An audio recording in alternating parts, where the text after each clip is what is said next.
Sonic CD foi o terceiro capítulo da saga Sonic the Hedgehog, lançado em 1993 para o console Sega. Frequentemente é considerado um dos melhores jogos da franquia Sonic. A trilha sonora, os gráficos e as cenas de corte do jogo tornam um clássico instantâneo entre os jogos dos anos 90.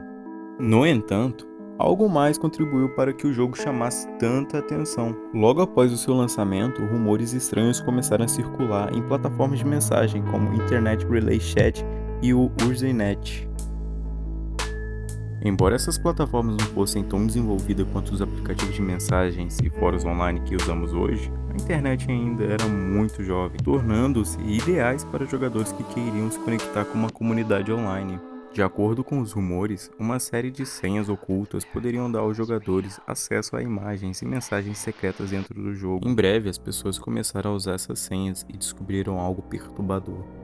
Quando o jogo é iniciado na tela de título e os jogadores pressionam uma combinação de botões para baixo, esquerda, direita e A no controle, eles são levados a uma tela de teste de som, onde podem experimentar diferentes combinações numéricas para ouvir músicas e sons da trilha sonora do jogo. No entanto, uma combinação específica leva o jogador a um lugar completamente diferente.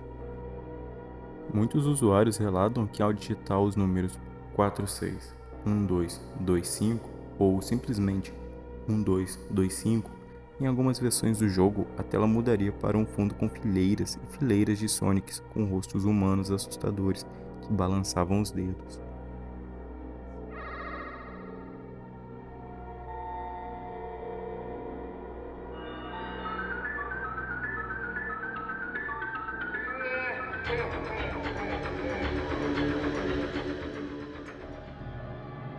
O que torna essa tela tão perturbadora é a música sinistra e as risadas de fundo.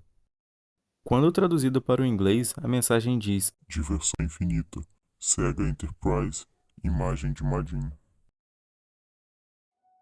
De acordo com vários artigos e comentários em fórum online daquela época, a palavra Majin se traduz do japonês para demônio, o que deixou muitas pessoas apavoradas. No entanto, mais tarde as pessoas começaram a perceber que poderia ter havido uma má tradução e que poderia haver mais nessa imagem perturbadora do que todos pensavam. Acontece que a palavra Majin pode significar demônio, mas realmente é um termo que se refere a qualquer ser sobrenatural que use magia, incluindo gênios, feiticeiros e demônios. Majin é o apelido de infância de Masato Nishimura, o designer de cenários do jogo, e a voz de Sonic the Hedgehog em Sonic CD. De acordo com alguns tradutores especializados, chamar Masato de Majin seria semelhante a pronunciar o nome de seu amigo, Sean, como cena, como se fosse uma piada. O nome foi usado como um jogo de palavras para confundir os jogadores, fazendo com que a mensagem na tela parecesse assinada pelo próprio diabo. Quanto à figura assustadora do Sonic, com características humanas, ela se revelou ser um desenho do próprio rosto de Masato Nishimura. A música inquietante é na verdade a música do chefe final, na versão americana de Sonic CD.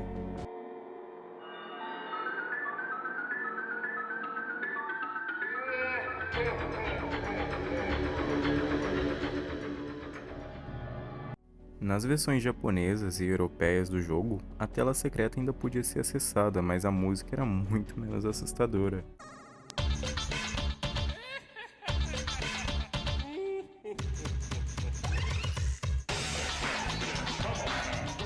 E essa não foi a única vez que Nishimura assinou seu nome nos jogos que ajudou a criar. No jogo Shenmue, lançado nos Estados Unidos em 2000, ele assinou usando o mesmo apelido em várias partes do jogo.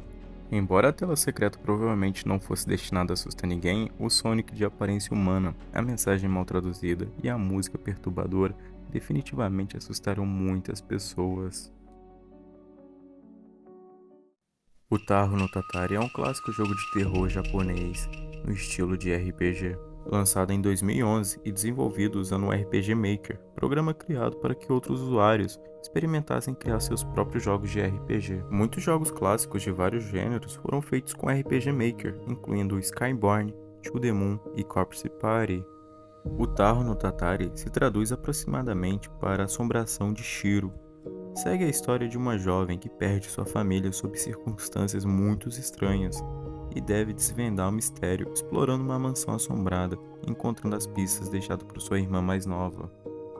O jogo se tornou bastante popular no Japão, mas nunca foi realmente comercializado nos Estados Unidos, pois o jogo nunca foi oficialmente traduzido e uma versão americana nunca foi lançada.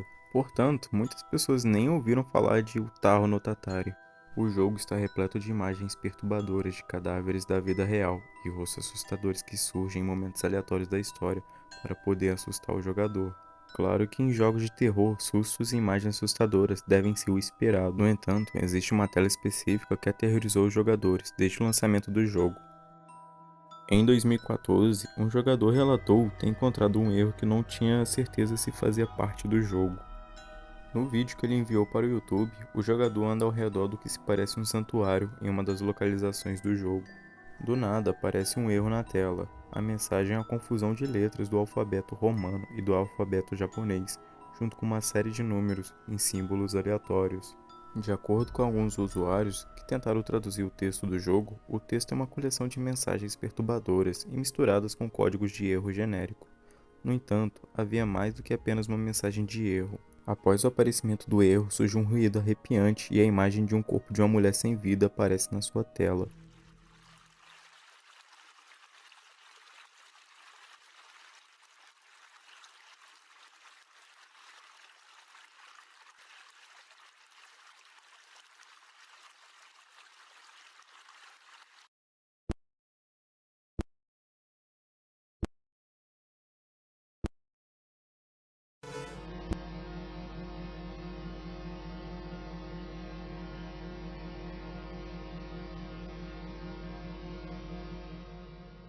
O primeiro jogador a relatar esse erro ficou compreensivelmente apavorado. Inquietante, depois de ver essa tela, a única maneira de se livrar dela é sair do jogo. Não se sabe de onde veio essa imagem e nunca foi confirmado se é uma imagem de uma pessoa realmente falecida. A imagem não pode ser encontrada em nenhum outro lugar no jogo, e como aparece aleatoriamente após uma mensagem de erro, a maioria dos jogadores pensou que o erro não fazia parte do jogo. Por um tempo, ninguém conseguia entender por que essa imagem arrepiante apareceu na tela, até que um usuário passou por um tempo explorando os arquivos do jogo e descobriu que, na verdade, não era um erro.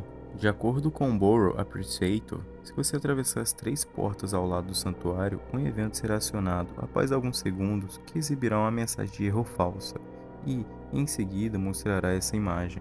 É uma característica codificada e a imagem deve ser removida com o encerramento do jogo após 10.000 segundos. Nos arquivos do jogo, a imagem é intitulada como E-Boy, que se traduz aproximadamente do japonês para garoto perigoso. Isso pode ser uma expressão de admiração ou surpresa, semelhante às palavras selvagem ou insano em inglês. Isso poderia ser usado de maneira positiva ou negativa. Nesse caso, é desconhecido se o nome da imagem tem algum significado especial. Little Big Planet é uma série de jogos de quebra-cabeça e plataforma extremamente popular. O objetivo do jogo é guiar Sackboy e seus amigos explorando diversas aventuras e milhões de mundos gerados por usuários. O jogo em si foi feito para criança e milhões de crianças pelo mundo todo conseguem jogar ele. Você não esperaria nada muito assustador em Little Big Planet que pudesse assustar algum tipo de criança, mas não foi isso que foi encontrado em algum dos arquivos do jogo. Em 2019, um kit de desenvolvimento do PlayStation 3 de 2008 com o protótipo inicial de Little Big Planet 1 foi disponibilizado publicamente online menos de um ano depois. Um grupo de usuários do Discord relatou que tinha algo escondido nos perfis de desenvolvedor. Eles encontraram esse recorte com um homem ensanguentado com o braço para fora e ossos na mão, com olhos de formatos estranhos, o rosto desfigurado e os respingos de sangue por todo o corpo. A imagem em si é bastante perturbadora. O que é mais estranho é que até hoje ninguém sabe o que essa imagem estava fazendo dentro da construção e do desenvolvimento de Little Big Planet. Devido ao gráfico e à natureza perturbadora do recorte, é improvável que o sangramento do homem teria chegado à versão final do jogo, a menos, é claro, que fosse para ser usado como primeiro rascunho ou como uma ideia de objetivo ou personagem secundário mais adequado para as crianças no jogo. Ryan's Race é um jogo de corrida multijogador infantil baseado no popular canal do YouTube Ryan's World, que tem mais de 35 milhões de assinantes.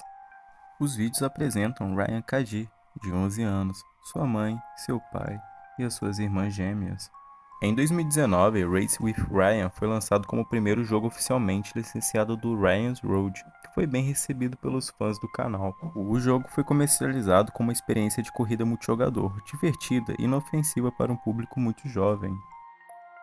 No entanto, um usuário descobriu algo extremamente perturbador escondido nos arquivos do jogo em 2019. O usuário postou no Twitter relatando que encontrou uma textura enquanto explorava os arquivos de Race with Ryan. A imagem mostra um rosto de desenho animado, chorando, algumas lágrimas de sangue com os olhos e a boca costurado. O que torna isso inquietante é o rosto na imagem, que é o personagem principal, Ryan, que é claro, é baseado no verdadeiro Ryan Kaji, de 11 anos. Devido à natureza gráfica e perturbadora da imagem, é provável que a figura ensanguentada tivesse sido incluída na versão final do jogo, a menos que fosse para ser usada como rascunho inicial, ou como uma ideia para um objeto mais amigável ou um personagem secundário no jogo. O sangue facilmente visível torna essa teoria improvável. Mesmo que seja uma brincadeira por parte dos desenvolvedores, é estranho, considerando que é um jogo voltado para a criança. Como os desenvolvedores se recusaram a comentar sobre a imagem, a textura perturbadora causou especulação em comunidades online. Alguns sugeriam que a imagem poderia ser uma tática de marketing para outro jogo. No entanto, dada a natureza gráfica da imagem, é provável que fosse a parte da campanha de um marketing eficaz para um jogo voltado para criança. Até hoje, a presença dessa imagem nos arquivos do jogo permanece um mistério. Valhalla é descrito pelos fãs como um jogo de ação de bartender cibernético, como uma simulação de bartender em um mundo distópico, onde nanomáquinas infectaram os humanos e a raça humana está sendo oprimida. No jogo, o usuário interpreta o papel de um bartender em um pequeno bar do centro da cidade chamado Valhalla. O enredo do jogo muda dependendo do tipo de bebidas que você faz para os seus clientes, o que torna uma mistura interessante de romance visual e simulação de bartender. Como é comum em jogos de videogame, alguns usuários se dedicam a explorar e vasculhar os arquivos do jogo. E logo as pessoas começaram a encontrar uma pasta chamada Answer, que continha apenas uma imagem rotulada como Her, que significa ela. Ao abrir a imagem, pode-se ver uma mulher de cabelos azuis, de costas para o usuário em pé, em uma rua escura, vazia, de frente para uma estranha figura de sombra. Esta imagem é desconhecida na história do jogo, e não parece encaixar no enredo de forma alguma. O jogo Valhalla Cyberpunk é baseado em gráficos de pixel retrô, que é 2D, e essa imagem é em 3D completamente fora do lugar. Em 2017, um usuário mencionou os desenvolvedores do jogo em um tweet assumindo que a imagem era uma provocação ou jogada de marketing para outro jogo. Os desenvolvedores responderam ao post com a mensagem: as pessoas continuam encontrando essas imagens nas pastas do jogo e não temos ideia do porquê. Pode ser spyware, que significa software espião. O software espião é instalado em um computador sem o conhecimento do usuário para obter informações privadas, sem consentimentos e enviá-las para outra organização ou pessoa. De acordo com os desenvolvedores de Valhalla, é possível que as imagens encontradas nos arquivos do jogo tenham sido plantadas com intenções maliciosas por outra pessoa. No entanto, a imagem chamada Her não foi a única descoberta assustadora que os fãs de Valhalla fizeram nas pastas dos arquivos. Os usuários também encontraram imagens de criaturas estranhas e silhuetas escuras, além de arquivos com músicas assustadoras. Apesar do aviso dos desenvolvedores sobre os arquivos possivelmente conterem spyware, a maioria dos usuários concluiu que isso na verdade era apenas uma jogada de marketing para Nirvana, um jogo dos mesmos criadores que deveria ter sido lançado em 2022, mas foi adiado indefinitivamente. Nunca foi 100% confirmado se as imagens estranhas e arquivos aleatórios eram destinados a gerar buzz em torno de outro jogo ou se foram colocados lá por outro motivo.